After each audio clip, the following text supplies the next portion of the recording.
Hey Rebel Rouser, I'm Alan Voivod and this is Star Wars 7x7, your daily dose of Star Wars joy.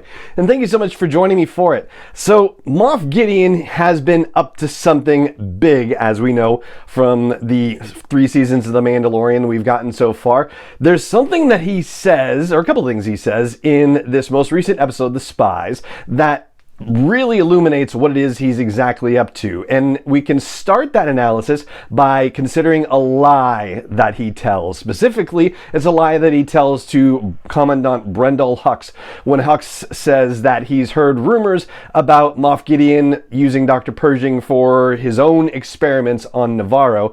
And Gideon's response is, I don't do any of that. You're the one who's into cloning issues, right? But as we know, that is an outright lie. Moff Gideon is actually using Dr. Pershing for various cloning purposes, but based on the lie and based on what we learned from this episode, it seems like his true purpose is different from what we may have thought it was. So to explain what it is he's actually up to, we have to consider some things that we know about his past history. First of all, the situation on Navarro, it's a little bit confusing and a little bit misleading because there was music underlying the scenes when the Mandalorian and Greef Karga and Cara Dune found that cloning facility and they were looking inside the cloning, weird tubes with the misshapen faces and whatnot.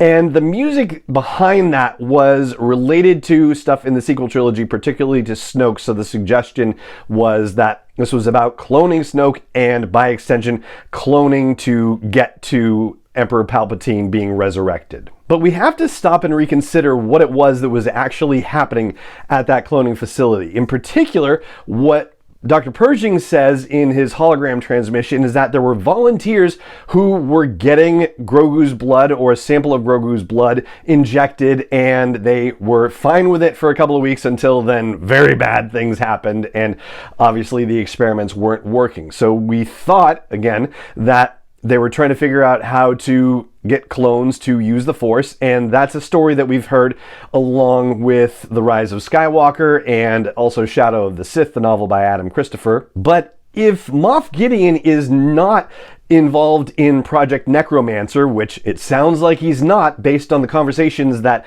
the warlords and Hux and Pellaeon were having in The Spies, then what is he doing with this cloning thing? It can't be for Palpatine. It means that he's got to be doing it for something else. Oh, and by the way, Project Necromancer, the word necromancer is one that kind of kicks around in my brain. I think I have an idea of what it means, but I went to look it up anyway just to be sure. Necromancy is described as the art or practice of calling up the spirits of the dead for magical purposes, which definitely seems to fit the whole Palpatine resurrection scenario. So to consider what Gideon may really be up to, let's think about what he says to Bo-Katan and Din Djarin and the rest of the Mandalorians in that climactic scene. He talks about how every society has something to offer, and he's looking at cloning and Mandalorians and the Jedi, and he's aggregating the best of these, and he's going to create an army that will bring order to the galaxy as a result.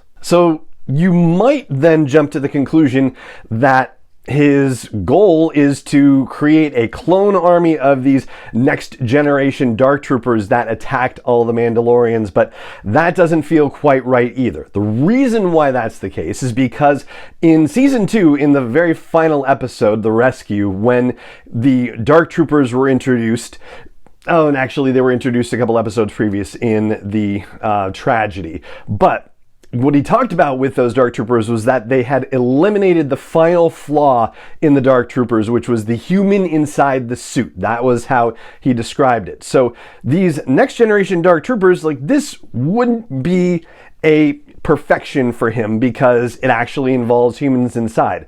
I guess you could raise the question of whether he considers clones to be humans, and certainly that's a conversation that's been ongoing in the Bad Batch series. But I think it's safe to substitute organic for human in that regard. So really what he's done is he's improved the armor of the organic troopers that he has by making them out of Beskar alloy. That's one of the things that he's aggregated into his whole situation. As far as the cloning thing goes, if he doesn't have the ability to create more of the totally automated Dark Troopers, then what he could do potentially is clone a bunch of these other Dark Troopers to wear the next generation Dark Trooper suit. So that would answer the cloning situation.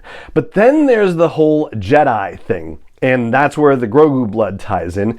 But because Moff Gideon is looking to replace Grand Admiral Thrawn and possibly even just sidestep the whole Project Necromancer thing in order to bring new leadership to this group of Imperial warlords, the experiments that they're doing with midichlorians seem to suggest that Moff Gideon himself is looking for the ability to get Force powers, to have Force-sensitive abilities. It doesn't seem right that he would want to try to grant that ability to clones, because then it would create an uprising against him, or the possibility thereof. If he's the only one who is Force sensitive, and he knows that this is kind of a pretty rare situation in the galaxy right now, then that puts him on the top of the heap as far as the whole Imperial Remnant situation goes. He also says that the Beskar armor has been improved by putting him into it, and you can see how he would also arrive at the conclusion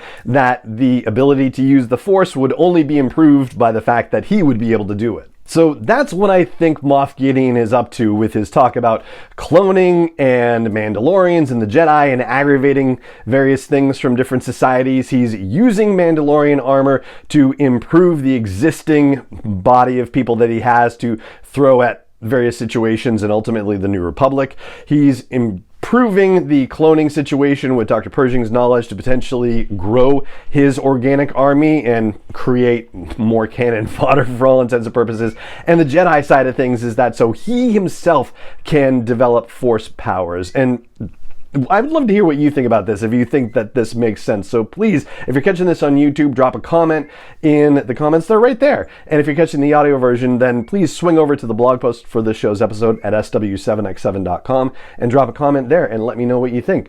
And that is going to do it for this episode of the podcast. It just remains for me to say thank you so much for joining me for it, as always, and may the Force be with you wherever in the world you may be.